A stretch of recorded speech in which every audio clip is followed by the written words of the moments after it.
In my time as a counselor, I've heard a lot of people talk about what it was like for them growing up. And in fact, I've read a lot of people's life stories from all different kinds of backgrounds. And there's one kind of response that I find myself having consistently more than any other. And it goes something like, thank God you survived.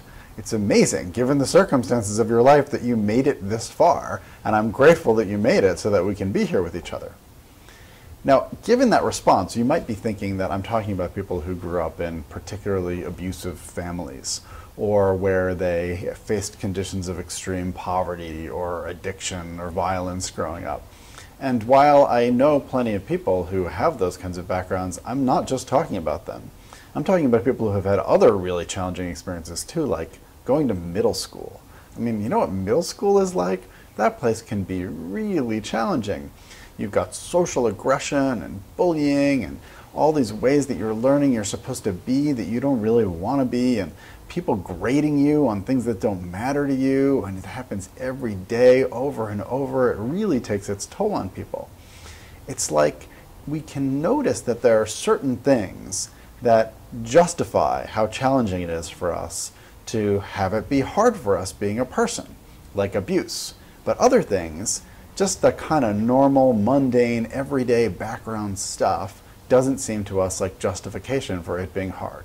But as it turns out, it's hard for everyone. It's hard being a person. Everyone suffers and struggles and grapples with the same kinds of things.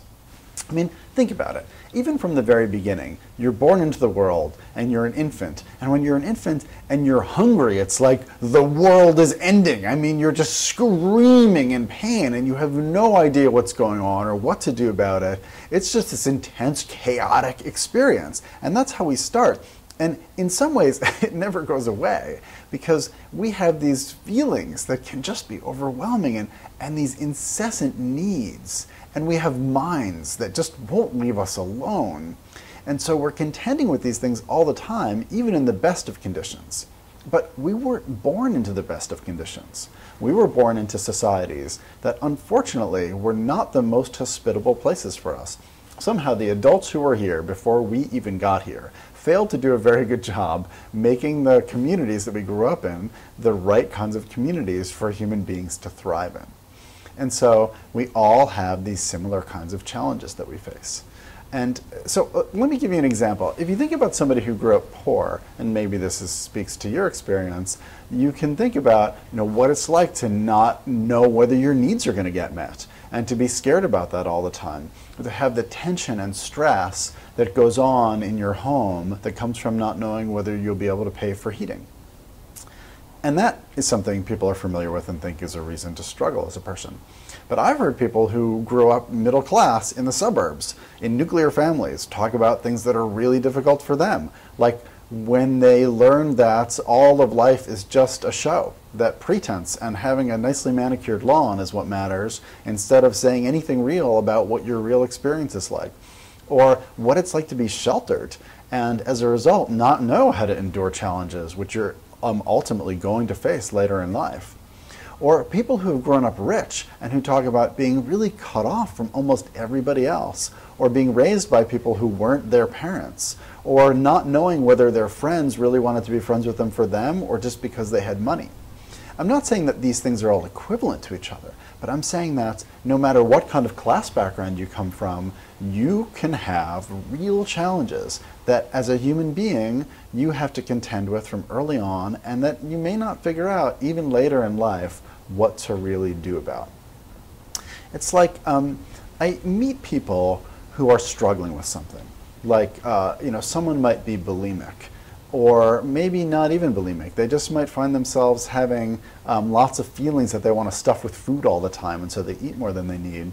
And they think, why? Why am I like this? It must be that something really bad happened in my childhood. It must be that I have some hidden history of abuse that is yet to be uncovered. I don't even know about it. And so people are looking for an explanation. People are seeking to find out, why is it hard for me to be a person right now? And yet, it may not have anything to do with that. It may be that there's a bunch of mundane stuff that is kind of like the basic challenges everybody faces that are actually hard enough that no further explanation is required. And if you did have a history of visible, non-hidden abuse that you're perfectly aware of, you may think that's the reason why things are hard for you now. But there are other reasons why things are hard for you too, that have to do with all this kind of normal stuff that we take for granted, that we think is just the way it is. So when you're doing a counseling session, you don't want to just counsel on your abuse or whatever the thing was that's in the foreground that was particularly hard in your childhood, if you had anything like that.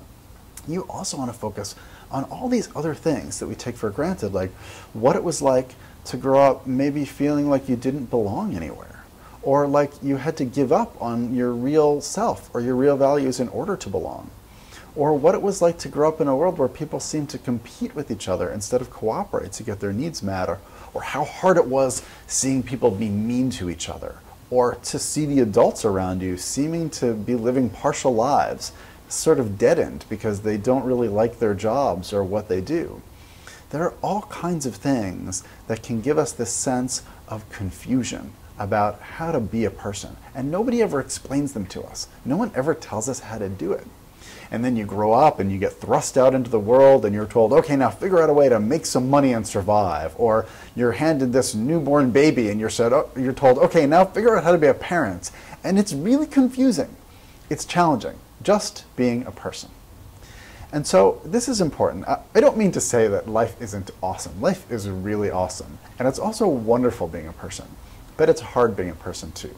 We all have our challenges. And so there's a couple of goals here when you realize this. And one is not to have a horribleness competition with anybody else. It doesn't matter that you didn't experience the bad thing that somebody else did. You experienced the challenges that you had, and they're real. Your suffering is just as valid as anybody else's.